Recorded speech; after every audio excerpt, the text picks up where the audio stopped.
ঠিক আছে, 120টা বাস লাগবে।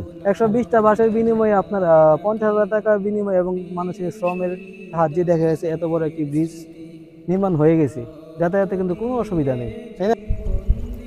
আসসালামু আলাইকুম সম্মানিত দর্শক, যে যেখান থেকে দেখছেন আপনাদেরকে জানাচ্ছি ধন্যবাদ জানিয়ে শুরু করছি আজকের এই ভিডিও। দর্শক, আমি এই মুহূর্তে আছি, দেখতে পাচ্ছেন যে কত সুন্দর একটি সাঁকো বাঁশের নৌকা, কি বলে বাঁশের ব্রিজ, আপনার বাঁশের সাঁকো বানানো হয়েছে। তো জানতে পেরেছি যে এটা নাকি এলাকারবাসী নিজেরাই এই সাঁকোটি তৈরি করেছেন। এই পাশে হচ্ছে আপনার উত্তর বাখননগর এবং রতনপুর, আর অপর পাশে হচ্ছে দুকুন্দি এলাকা। তো মূলত এই ব্রিজটি আসলে বানানোর উদ্দেশ্য হচ্ছে, আপনারা দেখতে পাচ্ছেন যে ওই সাইডে যে ক্ষেতিগুলো আছে, এই ম্যাক্সিমাম ক্ষেতগুলো আপনার এই পাশের লোকের। কি ব্রিজটি দেখা অনেক লম্বা, কি উপলক্ষে বানাইছেন? এটা আমরা হেফার মনে করেন চরের মাঝে ক্ষেত পাথর করি, এই জন্য নিজেরা মনে করেন, নিজেরা উদ্যোগ নিয়ে নাকি না সরকারের কোনো অনুদান নিয়ে? না, নিজেরা গৃহস্থ মনে করেন মিল্লা টাকা জমায়। আপনারা এই পাশের লোক নাকি শুধু ওই পাশের লোক? আমরা হলাম রতনপুর দিকের লোক, এটা হলো দুকুন্দি। ওনারাও কি আছে না? না, ওটা আমরা দিকে শুধু এই পাশে না। দর্শক, এই সাইডের লোক রতনপুর আর উত্তর বাখননগর না, দুই এলাকার লোক সম্মিলিত হয়ে আপনার এই ব্রিজটি নির্মাণ করেছেন ওনারা।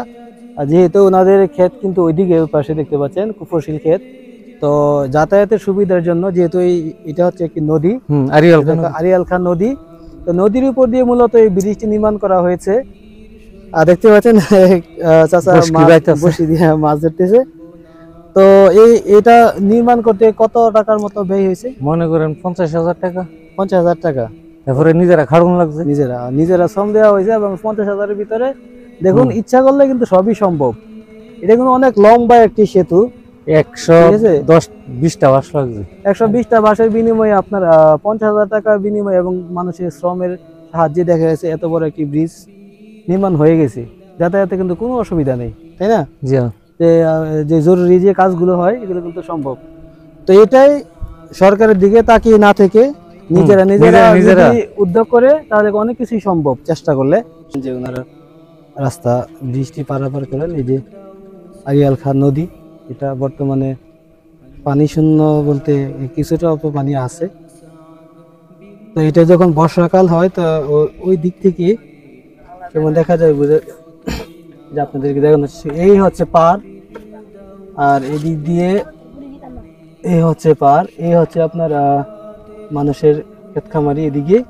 তো ওই অনেক দূর আবার এলাকা আছে, যে যখন বন্যা হয়, বর্ষা হয়, তখন কিন্তু পুরোটা কিন্তু পানি তলিয়ে যায়, ও করে ওদিক দিয়ে যে এলাকা আছে ওই এলাকা পর্যন্ত চলে যায়।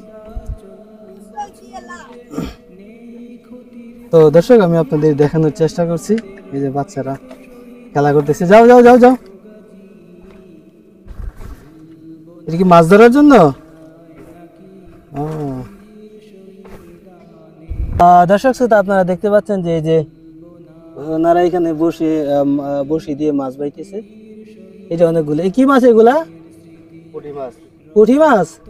ওই অনেকগুলো পুঁটি মাছ ধরছে, এই যে দেখতে পাচ্ছেন বড়শি, এই বড়শি দিয়ে পুঁটি মাছ ধরতেছে। খুব আনন্দময় মুহূর্ত একটি, ছোটবেলা আমরাও ধরেছিলাম এইভাবে।